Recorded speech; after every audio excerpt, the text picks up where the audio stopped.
But first, I want to just say something about this movie, Black Panther. I couldn't wait to see it. Took me a while to get around to seeing it. And I'm a big Marvel comic fan. I think I might have told you some of this. I've got a Marvel collection. And the Black Panther was the first black character I ever saw in comic books. And I was fascinated by it, bought the book, loved the illustration, loved the drawing, loved the character. So I was really looking forward to seeing the movie. It had great reviews. It's been the most commercially successful superhero movie ever. So I watched it. And about a third of the way through it, I turned to my girlfriend and I said, "What is this?" And she shrugged her shoulders and said, "I don't know. I thought you were enjoying it." I said, "Are you kidding me?" Wow. It was boring.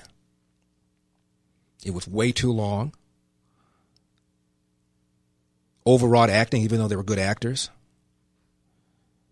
Cheesy special effects. Incomprehensible plot. I think I know what happened. I think. But I'm not sure. And the reviews, though, were gushing.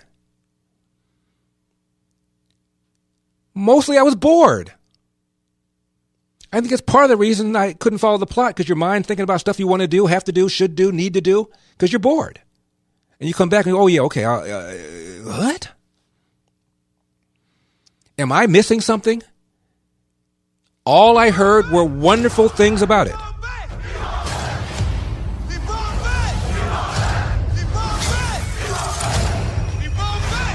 It reminded me of that Gladiator movie called 300 with Gerard Butler.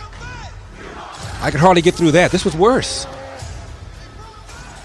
Bunch of people in costumes, real tight, and you tell me.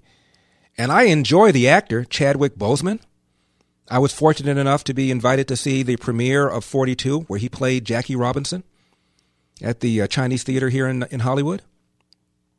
Thoroughly enjoyed the movie. I think I saw it 3 or 4 times. And I even liked the actor as a person. I went up to him at the end. He was there. And I said, "Man, you were amazing. You look like Jackie. You ran like Jackie. You swung like Jackie." He said, "You think so?" I said, "You don't?" He goes, "Not really." I thought that was an amazing thing to say. And then I saw him in a movie about Thurgood Marshall, the first black Supreme Court justice, the one who navigated the Brown versus Board of Education case. And he was excellent.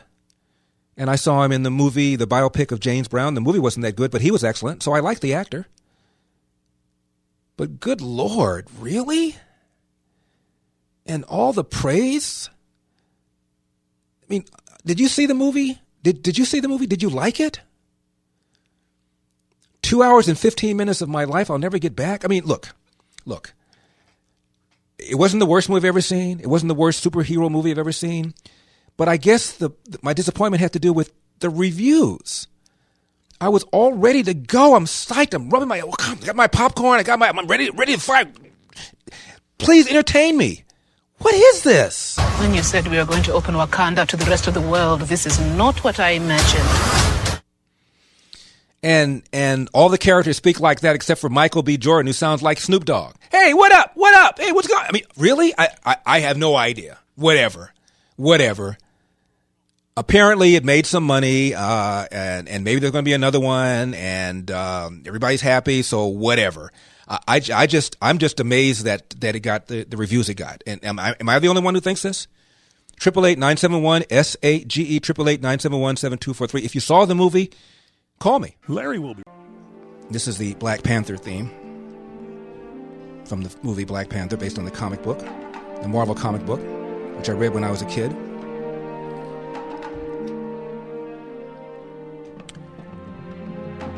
Al is in Sacramento. Al, you're on the Larry Elder Show?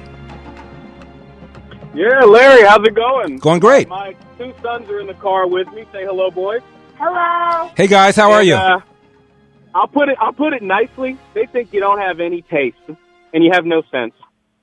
You mean because I don't like Black Panther? Yeah, go ahead, Julian, tell them. You don't know what movies are. Yeah, you don't know a good movie, dude. Like, What is your idea of a good movie, bro? Well, hold on. I certainly will acknowledge that the movie was not made for a 66-year-old conservative. I understand that. Movies are made for young people. I understand that too. But I also think I've got a sense of where a movie has decent pacing and a decent plot, and I couldn't figure it out. I couldn't understand it. I thought it was incomprehensible. I was bored. And then Al decided I would read some reviews. Normally I don't read reviews because when I go and see a movie, all I need to know is what the genre is and whether or not people think it's good or bad. That's all I want to know. And then when I get there, I'll figure it out. Sometimes I read a review after a movie if I forgot a plot or if I want to figure out something that I didn't understand. So I read a very lengthy review by a black reviewer, respected, on the movie.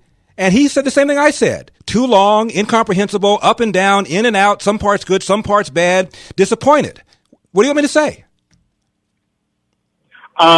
Both can be true. Guess what? It's called subjectivity. Agreed. I really don't like pizza too much. My kids love it. Well, both are true. Yeah, well, just because I don't like it. Hold on, Al. Here's my problem with what your kids are saying. It's one thing to say, Larry doesn't know anything about movies. Another thing to say, I'm an idiot because I don't like a particular movie. Don't you think that's a bit harsh? Julian, where'd you learn that language? From. He's just taking an example from our president. Oh, really? And really, you got a problem with that? He also learned from you that it's okay to sleep with porn stars. He learned that from you, bro. Your children are there right now. Kids, they're in the car with me. Thank you. So, Dad, Dad, I don't need you to filter what I have to say to your kids. Kids, it's not okay for a president to sleep with a porn star. And if we had a candidate who was pure as riven snow, and had the philosophies that I wanted, I would have pulled the lever for that candidate. We didn't have that. So we voted against people that were flawed. We had two choices. We had two choices, both of whom were flawed. I just put it out that he also had the policies that I put it out, Larry. You know, Al, do you tell your kids to cut off people before they answer the question? Do you want me to answer a question, or are you going to cut me off? Nonsense, absolutely. I see. So you ask me a question. Before I answer it, you decide this nonsense, and you cut me off? Good lesson. Coming from the dude with the good lesson for your kids. Kids, whenever you ask somebody a question, you should wait. Kids, whenever you ask somebody a question, you should wait until they respond before you respond to their response. Unlike your father. Is this coming from the dude with the mute button? I just want to make sure. I've not muted you. I haven't muted you, and don't call me a dude, please. Have a little bit of respect. I know your kids.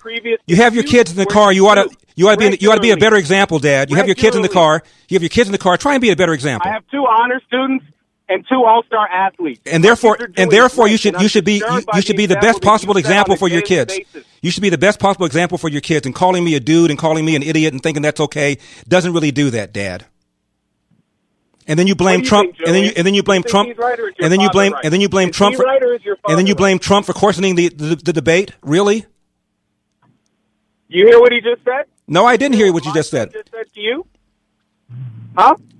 No, I didn't hear what he said. Julian, tell him. Why don't you let Julian and me? Hey, Dad, why don't you let Julian and me have a conversation without interrupting? Okay? Can you do that? Go ahead, young man. Talk to Larry Elder. He grew up in South Central, just like your father. Enjoy it. He's probably a little different. Why don't you just let us have a conversation? Is that possible, Dad? Thank you. Julian? Go ahead. He's Julian? Yes. Julian, I did not like the movie. I thought it was dull. Does that make me an idiot? No, but why don't you like it? I thought it was dull. I thought the plot was slow. I didn't like the music. I thought the costumes were cheesy. I thought the sets were cheesy. If they kept going back and forth to different venues, I couldn't even keep up. Could you? I could. Well, I couldn't. Okay, I tell you what, Julian, explain to me what the plot is in 100 words or less. Go ahead. Tell me what happened. They went into war with the Black Panther's cousin, which he didn't like. Black Panther wanted him to bring him back to life, but Killmonger didn't. So he killed himself. Good job. Good job, son. Knuckles. Good job. 100 words or less, right? Hold on. Is your other son there? He's 8 years old. He's 8 years old. So I want you to. I don't know if you're a father. Well, it sounds like he's got a good career. It sounds like he's got a good career as a film writer or film director, and I would encourage him to do that. Thank you. All right. Thanks, Dad. Thank you. Thanks, Dad. It was a slice.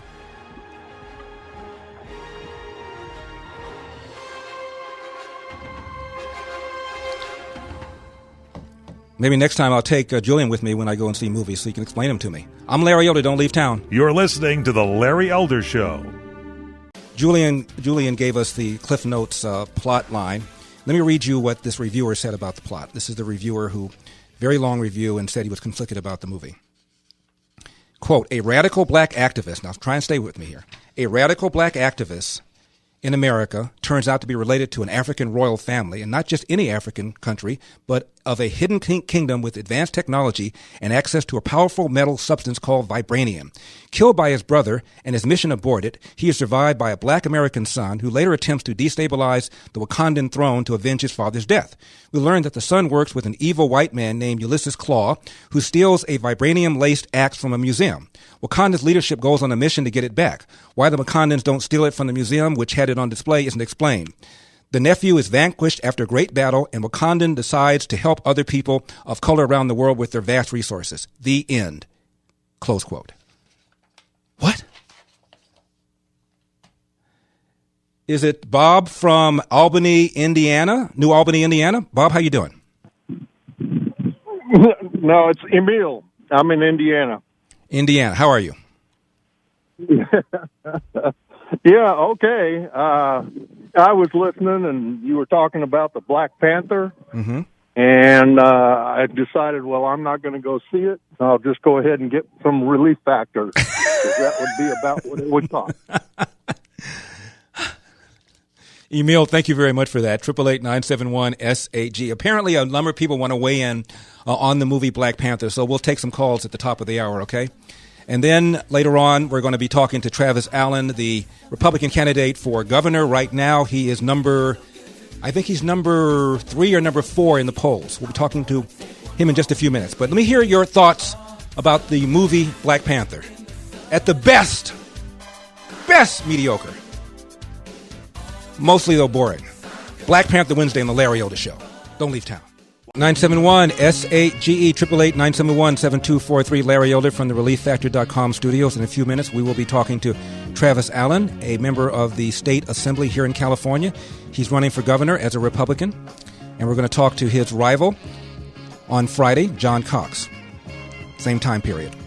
Give them both the same amount of time. We were supposed to talk to John Cox yesterday, but he was late calling us in, and we rescheduled. Last hour, I was saying that I finally got around to watching the movie Black Panther. I was looking forward to seeing it. It's one of the comic book heroes that I liked when I was a kid.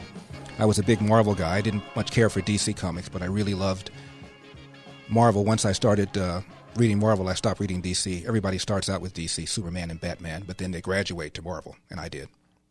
So I was looking forward to it. And I thought it was boring. 2 hours and almost 15 minutes. Just dull. Incomprehensible plot, except to people like Julian who can understand it. I couldn't. And I'm just amazed at the reviews. I mean, I literally expected this to be a wonderful film. I was hoping it was going to be a wonderful film. Anticipating it was going to be a wonderful film. I didn't want to waste 2 hours and 10 minutes of my life. Now, before I go to the phones, let me tell you something. I was invited by the Ohio State football coach, Urban Meyer, to speak to the team.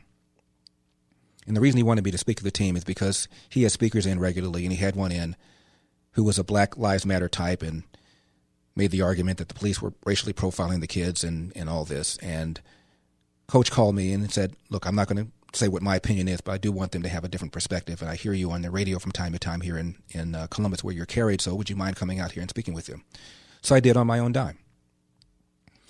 And one of the Ohio State players that I presume was there is somebody named Nick Bosa, B-O-S-A. Hope I'm pronouncing the name properly. And he is a defensive end. And based upon where he is right now, people suspect he's going to be the number one pick in the draft next year. He had to have been there when I spoke to the team. I only say that because he tweeted that he thought Black Panther was, quote, the worst Marvel movie of all time, close quote, and got hammered on Twitter. He also tweeted he didn't like Beyonce's music, got hammered on Twitter, and referred to Colin Kaepernick as, quote, a clown, close quote, got hammered on Twitter.